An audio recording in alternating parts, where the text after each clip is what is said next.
ఇటీవల ప్రకటించిన కమిటీల్లో తన పేరు రాకపోవడంపై ఎమ్మెల్సీ విజయశాంతి స్పందించారు. సరైన సమయంలో సరైన వ్యక్తులకే పదవులు వస్తాయని విజయశాంతి అన్నారు. ఏ పదవి ఎవరికి ఇవ్వాలో హైకమాండ్ కు తెలుసన్నారు విజయశాంతి. ఇటీవల ప్రకటించిన కమిటీలో తన పేరు లేదన్న విజయశాంతి మరో కమిటీలో తనకు అవకాశం ఉంటుందేమో అని చెప్పారు. ఇదే అంశంపై మరింత సమాచారం మా ప్రతినిధి ప్రతాప్ అందిస్తారు. ప్రతాప్.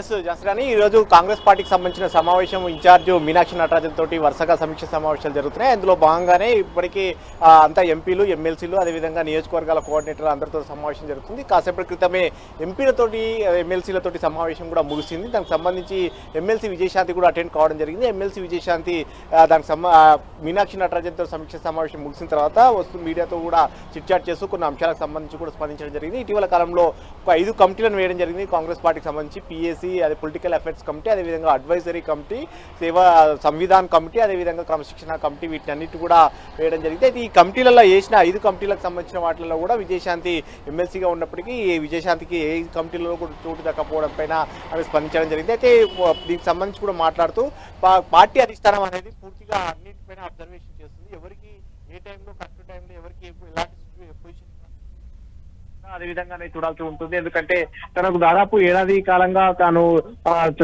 అంటే పార్టీకి సంబంధించిన వాటిలో ఎలాంటి యాక్టివిటీ దాంట్లో ప్రాధాన్యత ఇవ్వకపోయినప్పటికీ అలసంగా పిలిచి మళ్ళీ ఎమ్మెల్సీ పదవి కూడా ఇవ్వడం జరిగినట్టు కూడా ఆమె ప్రస్తావించడం జరిగింది. దీంతో పాటు కమిటీలకు సంబంధించిన అంశాలకు సంబంధించి కూడా ప్రజెంట్ ఒక 5 కమిటీల విషయం,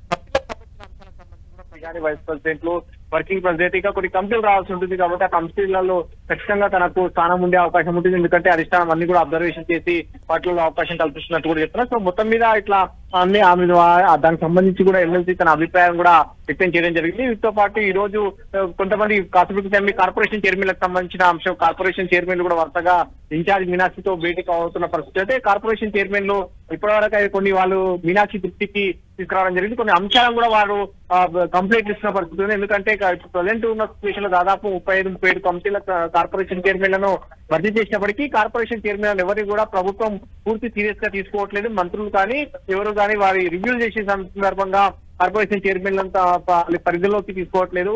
కేవలం ఉత్సవ విగ్రహం లాగా ఉండాల్సి వస్తుంది. పూర్తిగా ఎండీలతోటి నేరుగా ప్రభుత్వం పరిపాలనా కేంద్రానికి సంబంధించి వారిని నడిపించుకుంటారు. తమ అభిప్రాయాలు కానీ, సూచనలు కానీ గ్రౌండ్ వర్క్ లో మేము చేసిన వాటిని అన్నిటి కూడా ఎవరు కూడా పట్టించుకోవట్లేదు అంటూ కూడా కార్పొరేషన్ చైర్మన్లు మీనాక్షి నటరాజన్ దగ్గర భేటీ అయిన సందర్భంగా కూడా ప్రస్తావిస్తున్న పరిస్థితి. సో మొత్తం మీద దీనికి సంబంధించి చూసినట్లయితే మీనాక్షి నటరాజన్ కు వరుసగా ఈ రోజు ఉదయం 10 గంటల నుంచి స్టిల్ కంటిన్యూ అవుతున్న పరిస్థితి. ఇంక మరో 2 గంటల సేపు కూడా ఈ ముఖాముఖి ఉండే అవకాశం ఉంది. ఎందుకంటే ప్రజెంట్ ఈ రోజు 3 పార్లమెంట్ నియోజకవర్గాలతో పాటు ఎంపీలు, ఎమ్మెల్సీలు కూడా ఇప్పటికీ భేటీ కావడం జరిగింది. మరి ఇప్పుడు కార్పొరేషన్ చైర్మన్లు కూడా వరుసగా భేటీ అవుతున్నారు. దాదాపు 30 కార్పొరేషన్ చైర్మన్లకు సంబంధించిన వారు ఉన్నారు. కాబట్టి వారంతా కూడా ఈ రోజు 7 గంటల వరకు కూడా ఎంతమందికి వీలైతే అంతమందికి ఈ రోజు 1-to-1 చేయాలని కూడా చూస్తే ఆ తర్వాత నెక్స్ట్ వారిని మిగతా వారిని రేపు కలవాల్సిందిగా కోరే అవకాశం ఉంటుంది.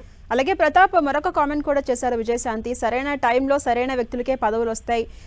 ఇక్కడ కాకపోతే నెక్స్ట్ కమిటీలో నాకు పేరు వినిపిస్తుందేమో, పేరు అనౌన్స్మెంట్ కి వస్తుందేమో అని కామెంట్ చేశారు. దీన్ని మనం ఎలా అర్థం చేసుకోవచ్చు? అండ్ నెక్స్ట్ ఏ కమిటీని అనౌన్స్ చేసే అవకాశం కనిపిస్తోంది? విజయశాంతికి ఏ కమిటీకి నియమించే అవకాశం కనిపిస్తుంది? బయట ఉన్నటువంటి టాక్ ఏంటి? డెఫినెట్ గా కాంగ్రెస్ పార్టీకి సంబంధించి వివిధ రకాలైన కమిటీలు ఉంటాయి. కేవలం ప్రజెంట్ ఒక 5 కమిటీలు మాత్రమే వేయడం జరిగింది.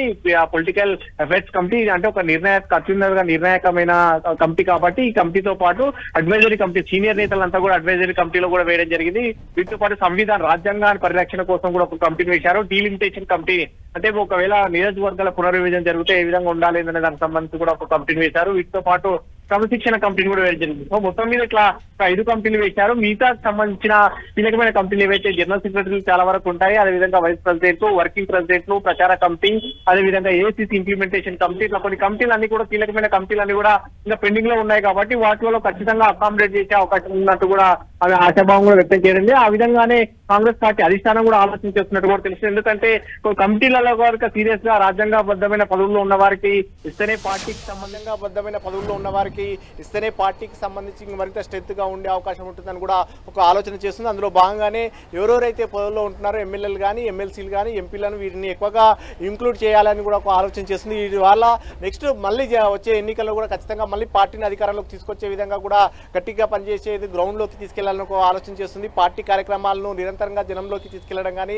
అదేవిధంగా ప్రభుత్వం చేస్తున్న పనులను కూడా విస్తృతంగా ప్రజల్లోకి తీసుకెళ్లే అంశాలకు సంబంధించి కూడా వీటిని దృష్టిలో పెట్టుకునే పార్టీ ఒక ఆలోచన చేస్తుంది. సో దీన్ని దృష్టిలో పెట్టుకొని వచ్చే కమిటీలకు సంబంధించి కీలకమైన ఏవైతే కమిటీలు ఉన్నాయో ఆ కమిటీలకు అన్నింటిలో కూడా వీరందరినీ కూడా వారిని అకామిడేట్ చేసే అవకాశం ఉంటుంది. కాబట్టి విజయశాంతి కూడా ఖచ్చితంగా వచ్చే కీలక కమిటీలు ఏవైతే వర్కింగ్ ప్రెసిడెంట్ కానీ అదేవిధంగా ఏసీసీ ఇంప్లిమెంటేషన్ కమిటీ కానీ ఇంకా కొన్ని కమిటీలు అన్నీ ఉండే ప్రచార కమిటీ కూడా చాలా కీలకమైన కమిటీ. ప్రచార కమిటీలో గతంలో విజయశాంతి పనిచేశారు కాబట్టి మళ్ళీ ప్రచార కమిటీగా పెండింగ్ లో ఉంది. ఆ కమిటీలో కూడా ఖచ్చితంగా ఉంటుందనే ఒక ఆశాభావం ఆమె వ్యక్తం చేస్తున్న పరిస్థితి. సో మొత్తం మీద ఆయా కమిటీల్లో మాత్రం ఖచ్చితంగా కీలకమైన నేతలకైతే బెర్తు దక్కే అవకాశం అయితే గ్యారంటీగా ఉందని చెప్పుకోవచ్చు. Right, thank you Pratap.